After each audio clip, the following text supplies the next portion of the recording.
we have to start with the obvious question. It's been a busy week. Lots of rumors going on. I know you know things that we don't know. So the question is, Last Jedi, is it worth seeing? Yes. Okay, there you go. There you go. Okay, good. No, actually, so I know I have to ask the obvious question. So obviously there's a lot of news, rumors, I guess you would call them, going on past week about maybe some sort of Fox deal, all kinds of Fox deals. I'm not going to call them anything. Okay, there you go. So is there, obviously you can't answer the obvious question. So let me ask a question as far as, just in general, there's a lot of consolidation going on in the business. There's the AT&T and the Turner and what have you. So what's your sense on the landscape, the business landscape, what's going on with all the companies kind of talking and discussing and huddling together? Since you asked me about Last Jedi and I answered yes, I was really hoping you were going to ask me a question I could answer with no, which is, can you comment on any reports? And that answer is no. Okay, there you go. I'll give you that one.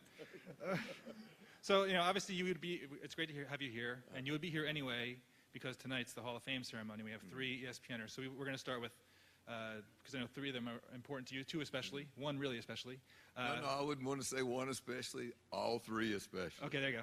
So we have Brent Musburger, who's in Las Vegas tonight, unfortunately.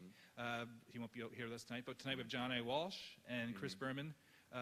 Maybe your reflections on what they have meant, I mean, Chris Berman and John A. Walsh, and specifically to the history of ESPN, to the organization. And well, it's a very proud night for ESPN tonight. We have 3 people who were giants at our company and who changed the sports business. Chris Berman invented the way that highlights are done now, with the sort of level of expertise, but with a fans first mentality, with a lot of fun. Everybody who does highlights has to account for Chris and how he did them. I want to mention Brent, because Brent was all about making a big game big. When Brent Musburger said, "You're looking live," you were at a big event. You were at the Rose Bowl, and you knew you were in for a big time. So we really appreciate what Brent did. And then John Walsh is a special guy to me. He was my co-pilot for a long time, helped me start the magazine. He and I worked on ESPN.com together. When I knew not the first thing about television and went up into Bristol, Connecticut, where they know how to make television, in my opinion, better than anywhere in the world. John helped me understand that and helped me understand how to help ESPN continue to thrive in that. John, of course, elevated the role of journalism at ESPN, put it in Sports Center front and central, and really imbued the entire organization with a journalism first mentality, which lives with us to this day. We have the largest sports news organization in the world, which we're proud of, and we're proud of the standards in which it operates. Well, obviously we hear all day long one of the themes has been storytelling, which involves obviously journalism. The last couple years, in particular, I mean, I think a lot of, going back to Chris Berman, I grew up watching, you know, NFL primetime. The way highlights are delivered and consumed is changing. There's obviously a lot of the opinion shows. You guys still do long-form journalism. What do you see as the state of journalism? And obviously, you know, the NFL story with the kneeling and the president getting involved with his tweets kind of driving the conversation. What's your sense on the state of sports journalism? Look, I think the state of sports journalism is very strong, and I think that ESPN leads the way in that. I think there's a lot of other great sports journalism outlets, a lot of great sports journalists, and it is their job to find the story, to use the enterprise to uncover facts, to hold the proverbial truth to power. And I think that we take that mission seriously and do it. I do believe that the New York Times, Washington Post, Los Angeles Times, Chicago Tribune, lots of places still do great sports journalism. And I don't think there's anything broken about sports journalism. I know you love the written word. And, you know, most of my consumption on ESPN.com, which pretty much is the only site that I really go to on a day-to-day basis for sports stuff, other than fantasy sites. You are a handsome man. Thank you. Thank you. And you as well. So with a hell of a haircut. Yes, exactly. But a lot of it, you know, honestly, I realize that a lot of what I consume is not video content, but is written word. You know, I know Fox made a decision to go towards the video side. So what do you see as the role of the written word in a visual age, if you will? Again, we are devoted to storytelling, and there is no better way to uncover and tell a story than to write about it. in the act of reporting and editing and writing is how you actually understand what it means. Now, we are committed to then taking that story and distributing it in all its forms, including as an interesting short video feature, maybe a long-form documentary.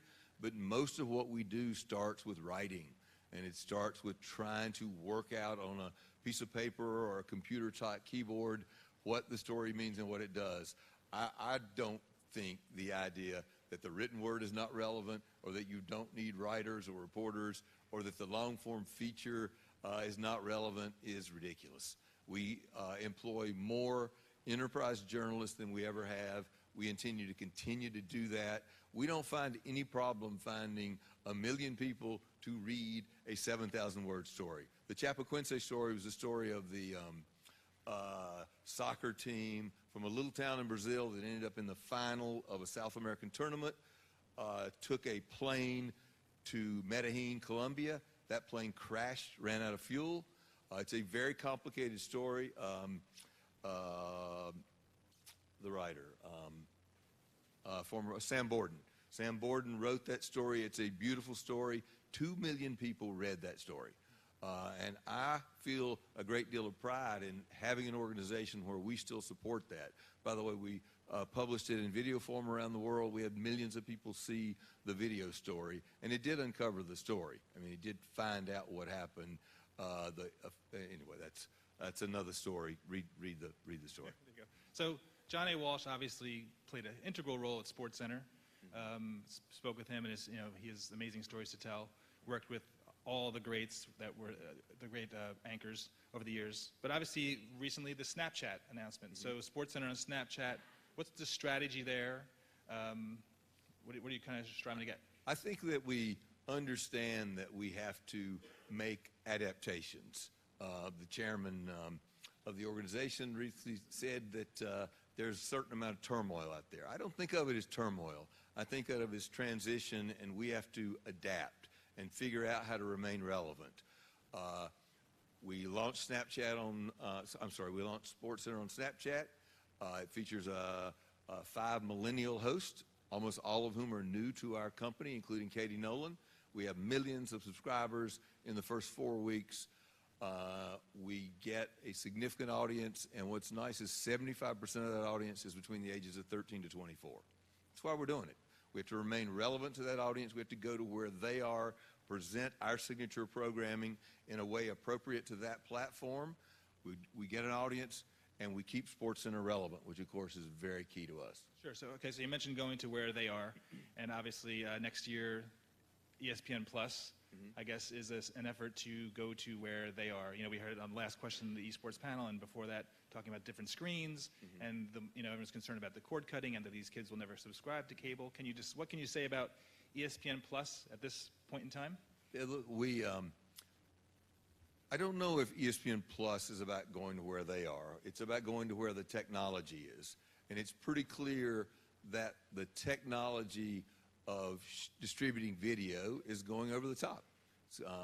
And that's where we're going with this. We bought in BAMTech the world's greatest video platform service for streaming live events. That's what we wanted. We wanted to be able to take what is our bread and butter. We do 16,000 live events a year on the ESPN networks. So that's core to what we do. We bought the platform BAMTech. We're going to launch a direct-to-consumer over-the-top service sometime this spring. Now, I sometimes get asked, wow, you guys are just sort of getting to the party at launching an over-the-top service. It's not accurate. We launched over a decade ago ESPN3, which was the first network paid for by the traditional distributors that streamed games. Last year we streamed 12,000 games on ESPN3. But let me give you the overall story if I can, and I apologize, it's not uncomplicated. What we're going to do is to launch a new version of the ESPN app this spring.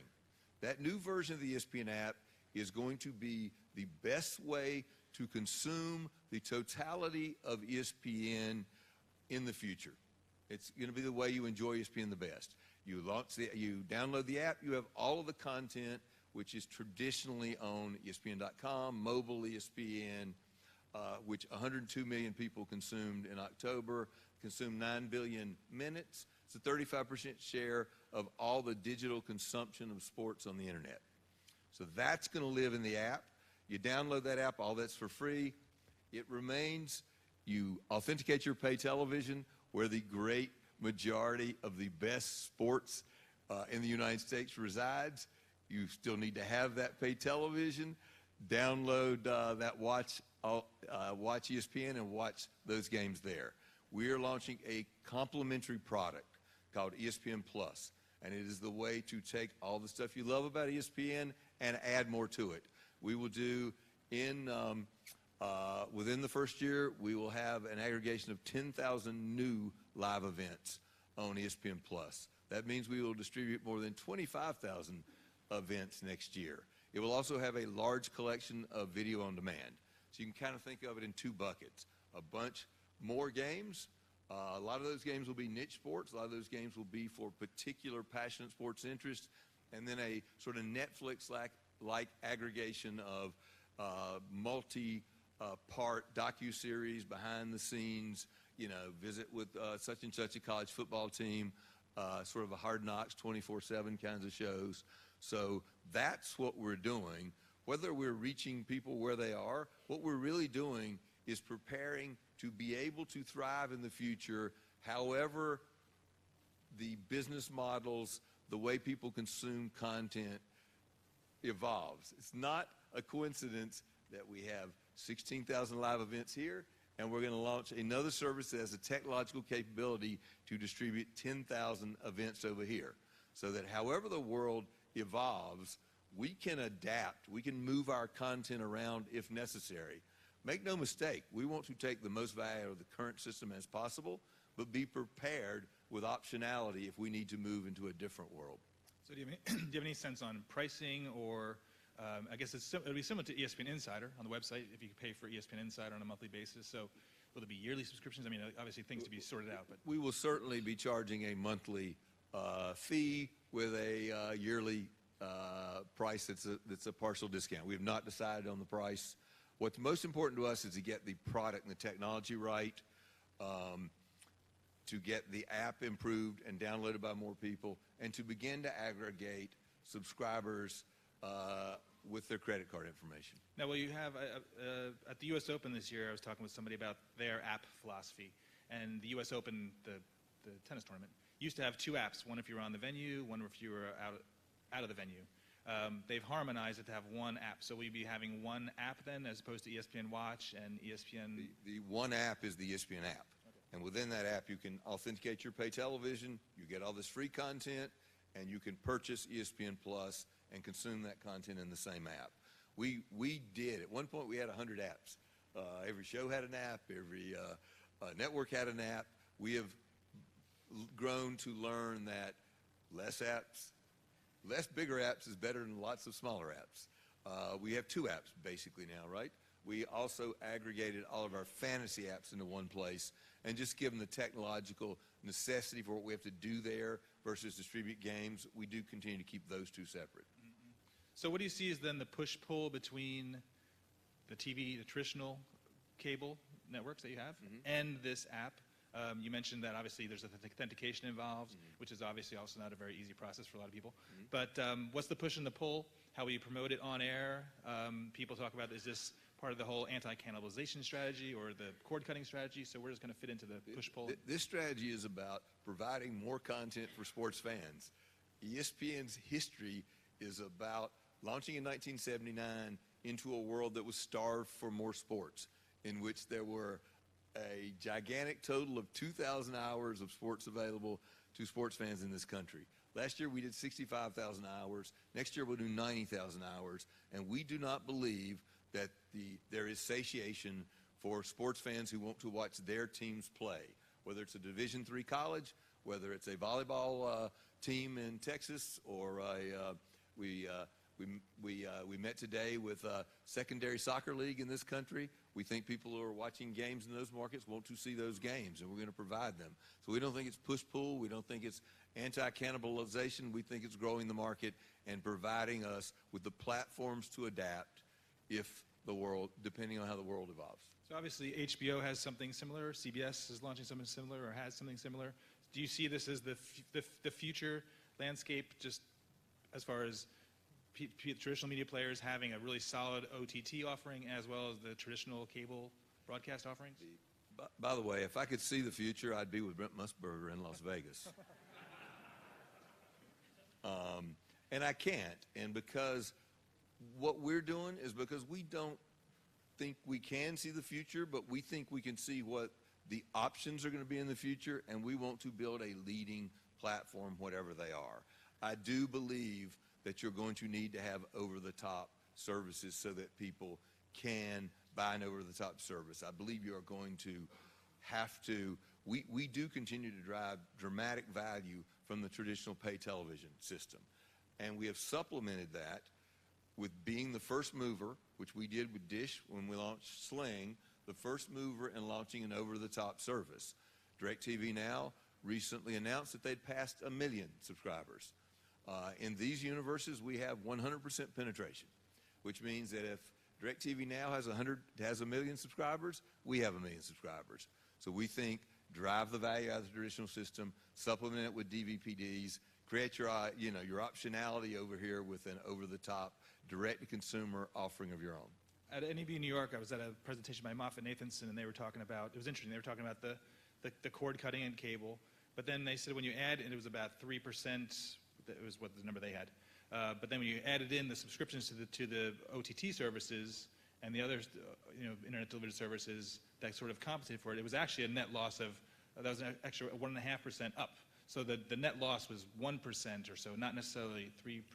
What we have begun to see, and we believe that we will continue to see this trend, is that the digital over-the-top MVPDs are beginning to have a significant offset for the traditional sub losses. So back to the present day, or the really present day. So I know that downtown, some of you people are in the city now. They've moved to the city, I believe, to help with a new studio that's being built downtown, 19,000 square feet, I believe, down South Street Seaport. It's been a while since a new studio was built in New York City. So what's sort of the strategy here? Because that's a big ask. It's a lot of space. So what's going to go on down there?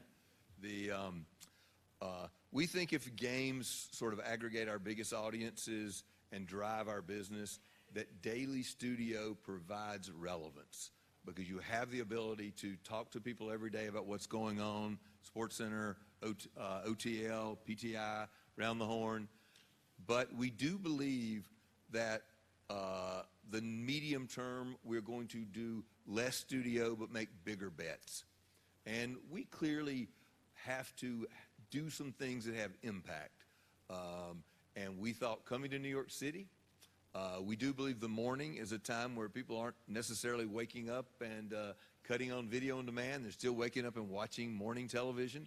Was a good place to launch a new high-impact show in the media capital of the world with a state-of-the-art studio in a brand-new development down at South Street Seaport, which is developed by the Howard Hughes Corporation, which is our partner. 19,000 square feet. Most prominently, we're going to launch Get Up with Mike Greenberg, Michelle Beadle, and Jalen Rose in early April out of there. It's a spectacular, has spectacular technology. The entire multi-block area is wired to be able to do production from any street corner, from any of the sort of retail there, restaurants there. There's the largest entertainment rooftop in the city, where we think we can do stunts. Think U.S. Open, which of course can only be seen exclusively on ESPN. Think about putting a tennis court up on the top and playing some tennis up there as a promo event. We just did a new deal. I hope you watched the boxing match we had on Saturday night. We did a deal with Top Rank. We're trying to reinvigorate boxing available to a larger public. It's become a pay-per-view business, and we had a great fight in the theater in Madison Square Garden. I like the idea of putting a boxing ring on top at night and doing a boxing match. You overlook the East River, the Brooklyn Bridge, Governor's Island, and Statue of Liberty down there. So I just think it's a signature location for us, right? We're hanging up, and we haven't had this before, we're hanging up a shingle on the top of a high building in New York City. We'll come with more studio shows behind it. We'll also do podcasts out of there. We'll do social media out of there. We'll have sort of a regular cast of people who will live in that environment, creative community. I know Fox is in town with Chris Collinsworth. He has a show. And it's interesting because, being in the city, there's the opportunity to draw on the people who come into town for the Today Show. So do you see the dynamics of that show changing, which used to just be obviously a Mike and Mike behind a microphone and just sort of gassing about the previous day? Clearly one of the advantages is being New York is guest. I was told that we had to worry about the fact that we're downtown, so we got to have a water taxi. And we're going to bring guests down from appearing on Good Morning America down the river to South Street Seaport. Nice. That's good. Will there be fans on the taxi as well? Will there be fans on the taxi as well? Or there's just nice private. There will probably be a sponsor's logo on the taxi. It will probably be. Exactly. So you mentioned it's interesting. You mentioned the minutes. You referred to minutes as far as the online viewing and streaming.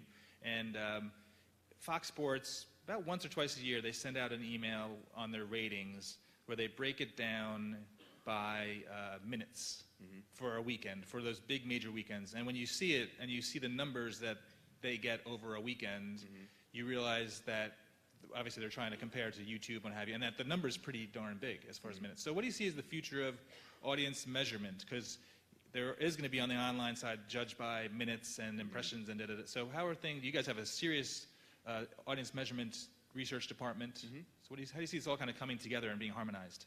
Look, we think the single most important thing to measure is what our total audience is for our linear presentations. And we've been working for Nielsen for years to try to work with them to get what they now call total live audience. That came out 8 weeks ago. It takes the traditional Nielsen homes, puts the digital MVPDs with it, puts out of home with it, and puts ESPN streaming with it. Again, I'm proud that we're the first customer. We've worked with them to develop it because we judged that we would be the greatest beneficiary of this, and that is accurate. We've put that together, and you put that total live audience together. We don't have less people watching ESPN than last year. We have more.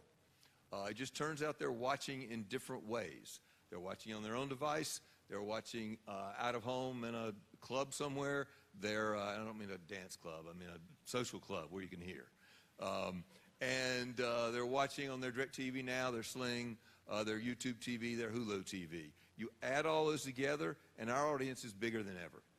And importantly, 46% of the people watching on those new ways are millennials. So the dialogue that millennials aren't watching video, aren't watching television, is not accurate. They're simply watching it in a different way than we did. And this is a very important new measurement that we believe is going to help us. We're going to sell against this because Nielsen measures it. It has credibility and relevance to these agencies and advertisers, and we expect to see some dramatic benefit from this.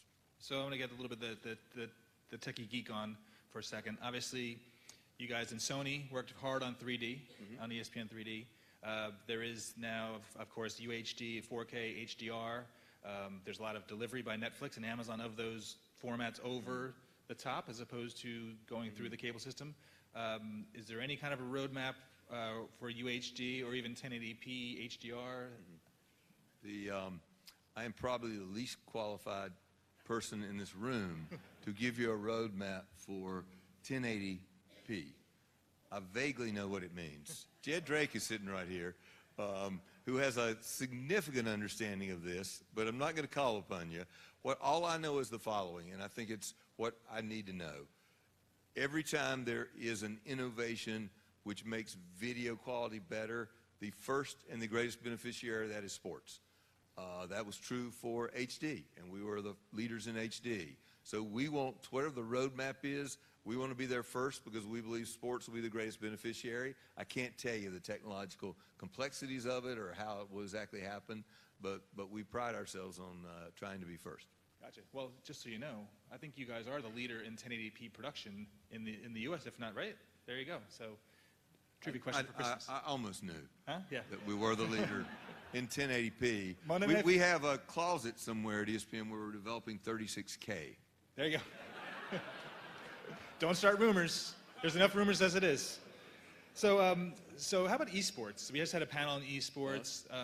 Is that a shiny toy, or what do you kind of see as esports?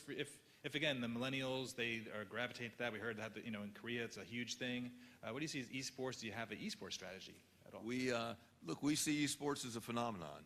And clearly, I heard a little bit of the end of the panel. Clearly, dramatic numbers of people are participating, enjoying it. We decided I think in 2014 to cover it. So we did a special esports issue of the magazine. We have regular features online. Our most important initiative right now is at BAMTech. We're building a platform for League of Legends. And that is one way we hope to participate. We think about advertising within there. And again, we like to think about ways to get involved, although I don't tell you that we have a magic formula yet for how we can make money off of that. I was interested in the one gentleman's response about being on from 9 to 12 in prime time. We've done a little experimenting with esports, and it resonates more digitally. So that's why I think the BAMTech thing may be where we head in the future. Yeah, and actually, it's interesting. They find that on esports, the sweet spot audience measurement-wise is where the U.S. audience and the European audiences overlap as far as people being awake, and that's where it just spikes through the roof. So as far as just to close out, so you mentioned the audience measurement, and which is a huge solution, if you will, to this whole conundrum of, oh my God, no one's watching, they're all tuning out. Do you see that becoming the currency across all the networks, and will that be the big game changer that kind of can put people at ease as far as this digital revolution and how it's going to destroy everything? I'll just, it raised our audience year over year 3% in 3% total day, 14% in prime time. So my hope is that all other networks ignore it, do not adopt it, and continue to sell off of just the Nielsen box. And we'll go into the market and sell off this new currency because it is going to be accepted by marketers. Marketers want to understand what the audience is that they're getting. And we do believe at ESPN the best remaining live aggregation of audiences on sports. Last year, among the top 100 rated shows on television, 93 of them were sports. Last year, sports won the night 216 days out of 365. And ESPN won it 80 days of those 216. We think that trend will continue, and it will be among the very last places you can get a large aggregated live audience to run your movie ads on Thursday night before the movie opens on Friday. That's important. So last question for you. So obviously, everyone keeps talking about the future, and they put the onus on yourselves and the networks. But obviously, the leagues have a lot of work to do also. If there's concerns about fans going away because they're not engaged with the sports, you guys are just delivering the sport, but there are questions for those sports they have to address fundamental to shortening games, what have you. The college football championship coming up in a couple weeks. I think everybody could argue that what they did 4, 5, 6 years ago, I can't remember, time goes by too quick, really fundamentally changed. And the last few weeks have been really exciting, just as far as how this is going to rank out for the four. So what do you think, is that a template for the kind of thinking that has to go on across all the leagues to really say that, to make sure that they're really creating the most attractive TV products they can create, and who's going to win? Look, they have the same proposition we do, right? Which is fans are changing. They consume sports a different way. They're a little bit more interested in some sports, a little bit less interested in other sports. And those sports that thrive are going to be those sports that figure out how to adapt to that. The college football playoff is a good example. This actually happens to be the 4th year of the new playoff system, following 13 years of what was referred to as the BCS. And it has re-sparked interest in college football. And I do think it will be what people are talking about over the next month. I do judge that other leagues are making adaptations as well. We see our friends at Major League Baseball. Rob Manfred has sort of revitalized what baseball is doing to think about energizing young fans. We were up this year on Sunday Night Baseball. I think the notion that fans can't be won back to the American pastime is wrong. You see what the NBA has done. They've been probably the most aggressive league at deciding what do their fans want to see on the court and changing the game to make sure that happens. And that's where the Golden State Warriors happen, right? A wide open game, threes, people running up down the court, different kinds of athletes. It's not the throw the ball in the post. It's not, I'm a Knicks fan. It's not, the Pat Riley Knicks. It's exciting. They're moving up and down the court. And I think you see where the NBA is. The NBA is dramatically ascendant and doing great. I remind myself of one thing. Can I use the NBA to scratch an itch that I have? That is the ridiculous notion that we misunderstood the market for the NBA, that we miscalculated what would be appropriate to pay for the NBA, or that the world was changing in such a way that we wouldn't need the NBA. We're in the third year of a 10-year deal for the NBA, and it is a spectacular deal. With an ascendant league, we have the finals. We have 100 games during the regular season. I like that hand and don't have any problem. And let me clue you into a little secret. We can afford it. It's okay. We did not misunderstand what we were going to pay, nor did we have this complete mystification about the world we lived in that put us out into the world making a mistake. That is not a mistake. That is an excellent deal that will serve us very well over the term. Okay, this is my last question, since you mentioned the rights. So this is your last question? Last question. Obviously, everyone keeps talking about the next rights deals and that Amazon or Facebook going to make a play for things. I like to think that they have a pretty good business as it is without having to get involved in sports production. So what's your take on that? They're obviously good partners with all the leagues and the network. So do you see them jumping into this fray for rights on a really serious business basis? Here's what I see. It's like the Who said, right? It's meet the new boss, same as the old boss. We have had competition for every rights deal we ever did. And all I regard it is more smart people who understand the value of live sports. We have been able to compete and aggregate a preeminent sports portfolio. I expect to be able to continue to compete and to protect that portfolio. And, we welcome all comers into the understanding the world of how valuable sports are. Well, thank you, John. I really appreciate it. I know you've had a lot on your mind. So thank you so much. Thank you, Ken.